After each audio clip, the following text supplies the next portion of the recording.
किसी की औकात नहीं है शेख आसिफ को कहीं जाने से रोकने के लिए। किसी की औकात नहीं है। अगर इनके अंदर हिम्मत है तो इन्होंने वक्त बताना, टाइम बताना, जगह बताना, शेख आसिफ वहां पर आने के लिए तैयार है। जिम्मेदारों ने जिला सदर और महाराष्ट्र के जो सदर थे उन्होंने प्रेस कॉन्फ्रेंस लेके आपके खिलाफ अनाप शनाप बातें कही, देशद्रोही कहा और ये कहा कि आपको शहर में घूमना बंद कर देंगे और ये बोले कि हमको फिरका परस्त आप कैसे कैसे कह रहे हो, ये बताओ। नहीं, भारतीय जनता पार्टी के अध्यक्ष और पदाधिकारियों ने जो कल पत्रकार परिषद ली, पत्रकार परिषद में जो मुझ पर इल्जाम लगाए गए, जो आरोप लगाए गए, असल में जो लोग पत्रकार परिषद ले रहे हैं वो अपने आप को बड़ा होने के लिए मेरे खिलाफ बोल रहे हैं। भारतीय जनता पार्टी की पत्रकार परिषद के अंदर मुझे देशद्रोही कहा गया कि मैं रोहिंग्या बांग्लादेशियों की मदद करता हूं। अगर मैं मेरे मालेगांव शहर की आवाम पर जो इल्जाम लगा था बांग्लादेशी रोहिंग्या का, हम हिंदुस्तानी हैं और अगर हिंदुस्तानियों की मदद करना, मेरे शहर की मदद करना अगर देशद्रोही है तो हां, मैंने वो काम किया, मैंने उनकी मदद किया, हां मैं देशद्रोही काम किया, लेकिन मैं हिंदुस्तानियों की मदद किया। अगर ये देशद्रोही वो बोलते होंगे तो बिल्कुल मैं उसके लिए तैयार हूं और आगे भी मेरे शहर के ऊपर, मुसलमानों के ऊपर अगर इस तरीके का कोई मुसीबत आएगी, कोई इल्जाम लगाएगा, तो मैं हर वक्त मेरे शहर की आवाम के साथ मैं खड़ा रहूंगा। उन्होंने कहा कि आपका घूमना फिरना मुश्किल कर देंगे अगर हमारे वरिष्ठ अधिकारियों को फिर एक बार उन्होंने कहा कि बुरा भला होगा, शहर में घूमना मुश्किल कर देंगे। किसी की औकात नहीं है शेख आसिफ को कहीं जाने से रोकने के लिए। किसी की औकात नहीं है। अगर इनके अंदर हिम्मत है तो इन्होंने वक्त बताना, टाइम बताना, जगह बताना, शेख आसिफ वहां पर आने के लिए तैयार है और मुझको रोक के बताना। इनके अंदर हिम्मत नहीं है और बोला ना, बड़ा होने के लिए इस तरीके की बयानबाजी कर रहे हैं और इन्होंने जगह बताना, टाइम, उसके लिए मैं तैयार हूं। उन्होंने ये भी कहा कि शहर के इस इलाके में, मुस्लिम इलाके के अंदर 20 से ज्यादा सीट जो है हम खड़े करने की तैयारी करें। 60 से ज्यादा, 60 पूरे गांव में 60 और इस तरफ में 20।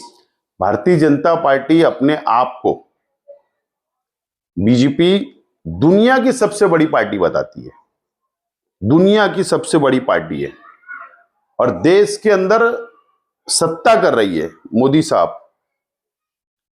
इन्होंने यहां पर 25 सीट लड़ा के बताना, मालेगांव मध्य में तो जाने दो, बाह्य के अंदर 25 सीट खड़ा करके बता देना। अगर इनमें ताकत है, हिम्मत है तो मध्य की बात ही छोड़ दो, बाह्य के अंदर 25 लड़ा के बता देना। इनके अंदर ताकत उकत नहीं है, 10 सीट से ज्यादा इलेक्शन लड़ा नहीं सकते, बीजेपी की ताकत नहीं है। और ये मुझको बोल रहे हैं कि शेख आसिफ ने 5 सीट चुनकर लाके बताना। इन्होंने खुद की 5 सीट चुनकर लाकर बताना और 25 सीट लड़ाकर बताना, जब मैं मानूंगा कि दुनिया की और देश की सबसे बड़ी पार्टी के कार्यकर्ता है, अध्यक्ष है, पदाधिकारी है।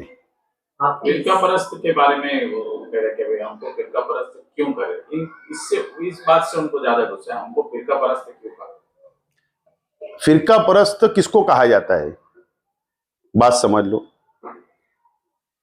जो एक धर्म के ऊपर राजनीति जो करता है उसको फिरका परस्त बोला जाता है। एक जाति के ऊपर जो राजनीति करते हैं उसको फिरका परस्त बोला जाता है।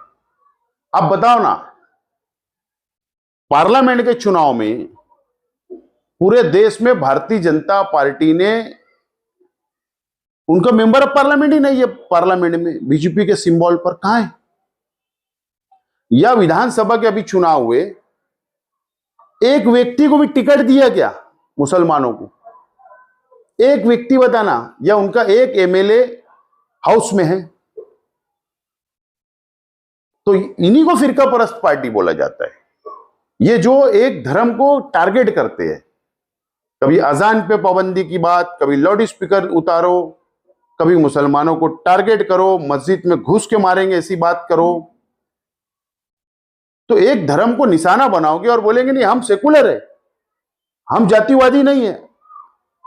जो लोग जातिवादी है, मैंने जातिवादी पार्टी बोला और बोलते रहूंगा, इन्हीं लोगों को जातिवादी बोला जाता है।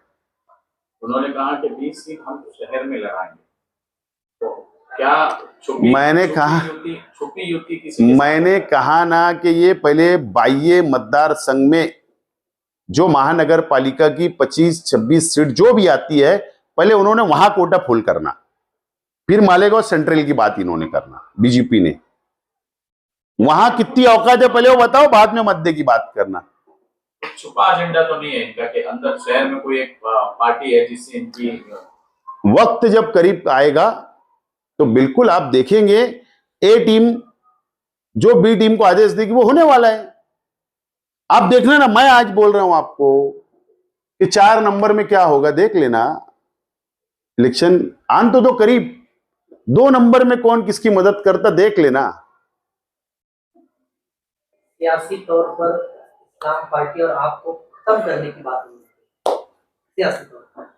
जब तक मेरा अल्लाह मुझको जिंदा रखेगा, तरक्की देगा, दुनिया की कोई ताकत मुझे खत्म नहीं कर सकती। और जब तक मेरे शहर के कार्यकर्ता, जब तक शहर की आवाम मेरे साथ खड़ा रहेगी, कोई मुझको खत्म नहीं कर सकता। भारतीय जनता पार्टी के जो कल पत्रकार परिषद लिए, उनकी औकात नहीं है कि मुझको खत्म करे। गौरक्षकों की गौरक्षकों को मारने का काम, और जो लोग गौ तस्कर है, जो कुरैश बिरादरी है खासतौर से, उनको सपोर्ट करने का काम करते, इस तरह का इल्जाम बीजेपी ने। मैं मालेगांव शहर के कुरैशियों के साथ कल भी खड़ा था, आज भी हूं और आगे भी रहूंगा। लेकिन इनको किसने अधिकार दिया किसकी मॉब लिंचिंग करने का?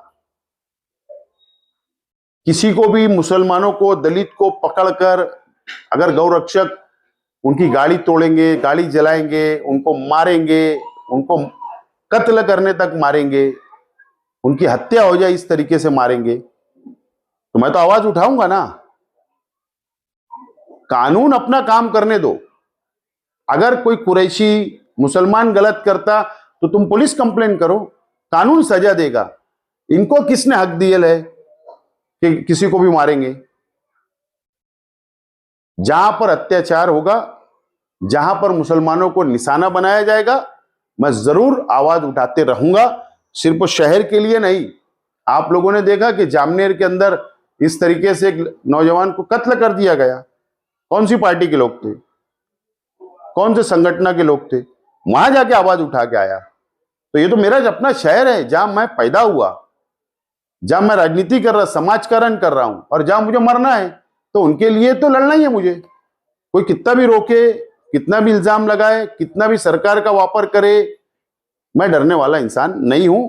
कल भी मैं कुरैशियों के साथ था, आज भी और आगे भी रहूंगा।